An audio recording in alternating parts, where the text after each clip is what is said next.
Hi you guys, welcome to our California farm. If you're stopping by for the first time, we are very happy to see you. And I want to share with you that here on the channel, we share a lot of recipes that are delicious and easy to make and healthier as well. So most of our recipes are the ones that kids can do. And today I'm going to share with you a very special and unique recipe. You see, Easter is approaching, and this is a classic Easter dish that is made in many countries that celebrate Orthodox Easter. It is especially popular in the Eastern Europe and in the countries of the former Soviet Union, and it's called Paskha. Paskha in Russian means Easter, so this is one of the most important symbols of Orthodox Easter. It's delicious, but it only has 4 ingredients. The main ingredient is farmer's cheese. You can buy farmer's cheese in specialty stores, like Eastern European stores or even Middle Eastern stores. But you can also easily make it at home. And I already have a recipe on my channel on how to make it. And I'll put a link to it in the description of the video. But you need to make it kind of a couple of days in advance because it takes a little bit of time to make it. So you need to plan your cheese making ahead of time before you're going to make your Paskha. And the other ingredients are sour cream. And please buy sour cream that has full fat, no reduced fat. It should be as creamy, as fatty as possible. Also, unsalted butter and sweet condensed milk. And these are the 4 main ingredients. Now, there is an optional ingredient that we are going to add at the end, and it's raisins. If you don't like raisins, you don't have to add it. Or you can substitute raisins for other dried fruits, like apricots or dates or prunes or even nuts. It's your choice. So these are the 4 main ingredients. Sour cream, butter, and farmer's cheese need to be at room temperature before we start making it. And butter needs to be really soft because we're going to mix them together. And we want the mixture to be creamy and luscious and not having any lumps in it. So for now, we'll let them sit on the counter and then we'll start mixing. Now it's time to put all your ingredients in the standard food processor. So what we have here now is 1.5 pounds of farmer's cheese, 2/3 cups of sour cream, 7 ounces of sweet condensed milk, and 1 stick of butter. Now let's roll.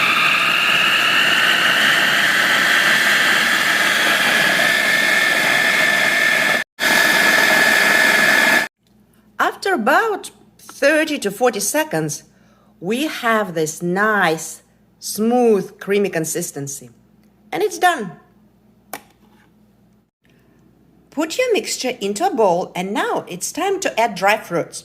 I wanted to add raisins, but my kids ate almost of my raisins, so I had to chop some dried apricots to make them the size of raisins and add into my mixture.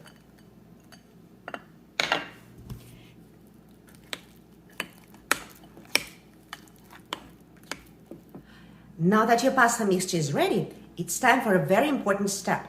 You need to put it in a very special mold.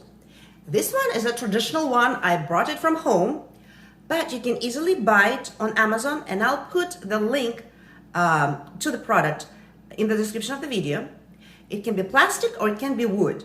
The most important thing that it is pyramid shape. It will simplify the removal of your final Paskha from the mold. And see inside, there are carvings. These are Orthodox symbols of Paskha, and they will be imprinted on your final product. The mold is inexpensive. It's about $15 on Amazon, but I understand if you can't buy it, then you can simply use the plastic bucket from your sour cream. The most important thing is that it should have a narrow diameter at the bottom and wide at the top for easy removal of Paskha. And then at the bottom, you will need to make many, many holes so that the water will drain from the product overnight. And that's the reason why the traditional mold has this big hole at the bottom. And that's it. As long as you have a sort of pyramid shape like this, and it has drainage potential at the bottom, you can totally use it. And it's okay if you don't have the carvings on the side of the Paskha. You put your mold into a bowl where the liquid will drain, and then inside the bowl, you need to line with a cheesecloth. It's easier to drape the cheesecloth if it's a little bit wet. And now your pasta goes into the mold. And you'll need to press it really hard inside so that it presses to the walls well, otherwise you won't have the carvings on the side. Now that your mold is full, you'll just wrap the remains of the cheesecloth on top of your product like this from all the sides.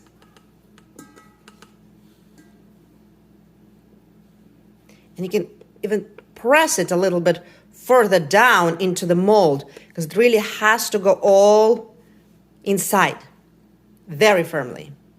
And the last step is to put a plate on top of your Pascha with some weight. And it has to be in the fridge like this for at least 12 hours.